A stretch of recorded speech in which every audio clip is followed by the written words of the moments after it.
స్వీట్స్లో బాంబే హల్వా అంటే అందరికీ తెలుసు. మంచి మంచి కలర్స్లో చాలా టెంప్టింగ్గా ఉంటుంది. ఇది మనం ఇండియన్ స్వీట్ అనుకుంటుంటాం. కాకపోతే బాంబే హల్వా అన్నాం కదా, ఏదో నార్త్ సైడ్ స్వీట్ అనుకుంటాం. నిజానికి ఇది ఇండియన్ స్వీట్ అయితే అస్సలు కాదట, టర్కిష్ స్వీట్ అట. ఇప్పటి వరకు నాకు కూడా ఇది తెలియదు. మొన్న కాస్కోకి వెళ్తే ఈ స్వీట్ డబ్బా చూసాను. సరే, నాకు బాగా అనిపించింది, అందుకే తెచ్చుకున్నా. ఓపెన్ చేసి చూస్తే స్వీట్స్ అయితే ఇలా ఉన్నాయి.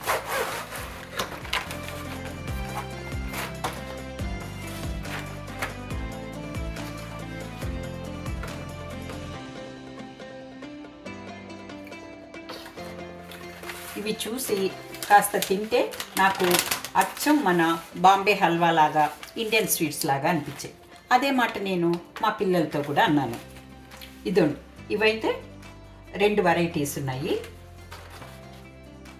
ఒకటి పిస్తాచో, 2 హ్యాజిల్నట్. మన ఇండియన్ స్వీట్స్ ఇక్కడ కూడా దొరుకుతున్నాయి అని నేను సంతోషపడుతుంటే మా అమ్మాయి అనింది, బాంబే హల్వా లాగా ఇవి లేవమ్మా, వీటిలాగానే బాంబే హల్వా ఉంది. యాక్చువల్గా ఇవన్నీ మిడిల్ ఈస్టర్న్ స్వీట్స్, అక్కడి నుంచే మన ఇండియాకు కూడా వచ్చాయి అని. ఇంకేమంటానండి నేను. పోనీ రెండిటికి ఏమన్నా డిఫరెన్స్ ఉందా అంటే కొంచెం అయితే ఉందండి. మన బాంబే హల్వా అయితే కొంచెము మంచి కలర్స్లోను, కొంచెం పెద్ద పెద్ద బ్లాక్స్గా ఉంటుంది, కొంచెం స్టిక్కీగా కూడా ఉంటుంది. ఇవేమో చిన్న చిన్న బిళ్ళలు, అంత స్టిక్కీగా లేవు. వీటికి ఏదో పౌడర్తో కోట్ చేస్తున్నారు. స్వీట్ కూడా మనకంటే కాస్త తక్కువే అనిపించింది వీటికి. ఈ బాంబే హల్వా టర్కిష్ స్వీట్ అని, అక్కడి నుంచి మన దేశానికి వచ్చిందని మీలో ఎంతమందికి తెలుసో కామెంట్ చేయండి.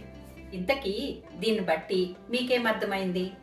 నోటికి ఇంపుగా ఉండాలే కానీ ఏ దేశందైనా సరే మనం వదలమని, అంతే కదా?